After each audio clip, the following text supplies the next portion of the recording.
O começo não foi com Adão e Eva, foi com Adão e ela. Essa é a verdade que as religiões tentaram apagar há milhares de anos. Essa é a verdade que os historiadores ignoraram propositalmente. Essa é a história da primeira mulher, não Eva, a verdadeira primeira. Existem textos antigos, textos que precedem a Bíblia em quase 1000 anos. Textos sumérios que falam sobre uma mulher criada no mesmo dia que Adão. Uma mulher que era igual a ele em poder. Os sumérios a chamavam de Lilitu. Os hebreus a chamavam de Lilith. Mas poucos sabem que ela nunca desapareceu. Ela apenas se transformou. Ela era bonita, incrivelmente bonita. Cabelos que brilhavam como cobre queimado sob o sol. Pele branca demais para ser humana. Olhos que pareciam conter profundidades infinitas. Um corpo que fazia homens perderem a razão. Uma presença que deixava o ar pesado ao seu redor.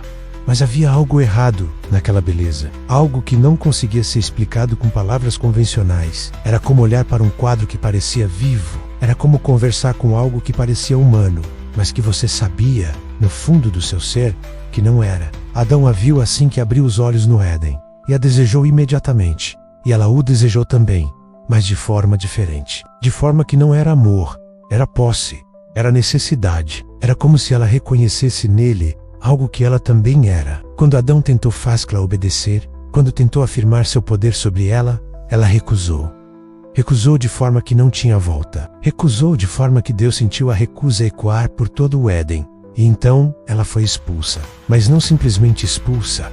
Foi amaldiçoada. Uma maldição que fez seu corpo humano começar a se transformar. Uma maldição que fez sua raiva se manifestar em formas físicas. Uma maldição que condenou a gerar eternamente. Há 600 anos atrás, um monge beneditino chamado Frei Agapius estava catalogando documentos antigos no Vaticano. Documentos que o público nunca deveria acessar. Entre esses pergaminhos, havia escritas em aramaico descrevendo a verdadeira natureza daquela primeira mulher. Agapius ficou tão assustado com o que leu, que começou a fazer anotações secretas. Anotações que foram descobertas 200 anos depois de sua morte. Nelas, ele descrevia algo que a Bíblia nunca mencionou. Descrevia que quando ela foi expulsa do Éden, ela não desapareceu na escuridão.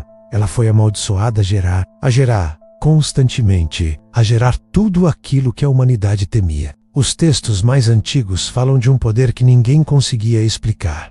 Um poder de criar vida a partir do nada, de gerar criaturas que desafiavam a natureza. Os sumérios descreveram que ela tinha poder sobre os demônios, que ela era a rainha deles, que ela era a mãe deles. O que a maioria das pessoas não sabe é que toda criatura paranormal que conhecemos tem uma origem comum. Todo monstro que aparece no folclore de diferentes culturas, toda criatura que causa medo primordial, todas elas são filhas dela. O bicho-papão que assusta crianças brasileiras é um de seus filhos. O saci-pererê é um de seus filhos. O curupira que protege a mata de forma violenta é um de seus filhos. O mapinguari que coleciona corpos é um de seus filhos. Todas as criaturas que existem nas sombras do mundo, todos os demônios, todos os monstros, todos eles foram gerados por ela. Todos eles carregam um propósito. Os textos medievais descrevem que ela não apenas tinha poder sobre os demônios, ela era o útero que os produzia. Ela era a fonte de toda a maldade. E mais importante ainda, ela ainda está criando, ela ainda está gerando, ela ainda está multiplicando seus filhos. A cada geração, a cada época, ela se adapta. Um texto em particular foi tão perturbador que Agapius o copiou 3 vezes. Esse texto descrevia que a verdadeira maldição era não conseguir morrer, era ser condenada a viver eternamente. Era ter seu corpo como um portal constante que paria abominações. A uniformidade de criaturas demoníacas em diferentes culturas não é coincidência,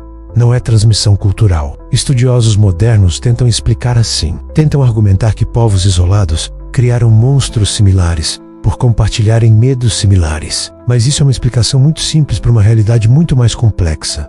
A verdade é que essas criaturas são reais. São reais porque todas vêm de uma mesma fonte. Há relatos de pessoas que afirmam ter visto ela. Relatos enterrados em arquivos privados de igrejas e governos. Relatos de monges que encontraram formas humanoides caminhando pelo deserto.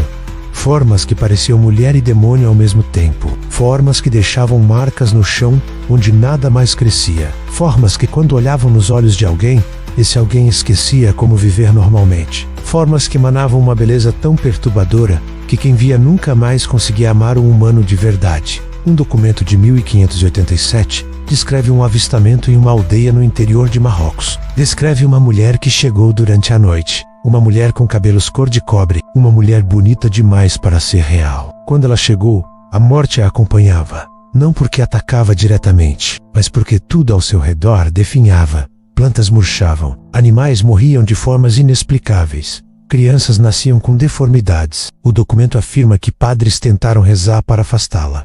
Ela simplesmente sorriu. E seu sorriso era tão antigo, tão maligno, que ninguém conseguiu olhar para ela novamente. Aquela primeira mulher é responsável por toda a maldade que explode através das frestas do mundo. Cada criatura paranormal é um filho direto dela. E o mais perturbador é que ela ainda está aqui, ainda está viva.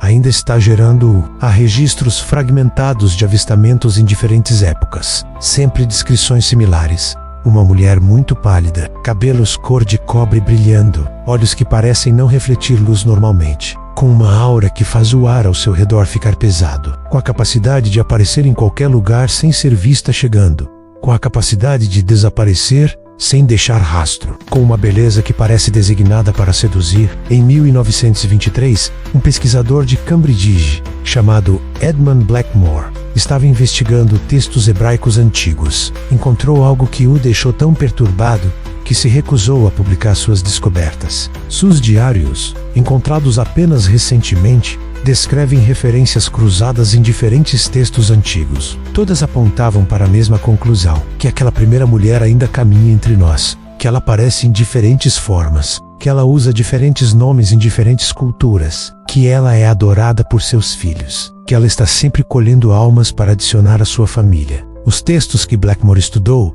descreviam padrões de possessão demoníaca que precediam qualquer religião moderna. Descreviam rituais antigos projetados especificamente para invocar ou repelir ela. Descreviam proteções que antigas civilizações implementavam. E o mais assustador é que essas proteções eram basicamente idênticas em culturas que nunca tiveram contato. Como se todas elas conhecessem a mesma ameaça. Como se todas elas tivessem medo da mesma coisa. As criaturas folclóricas não são apenas símbolos do medo humano. Não são apenas representações metafóricas, elas são reais. E são reais porque foram criadas. Foram criadas pela primeira mulher. Foram criadas como ferramenta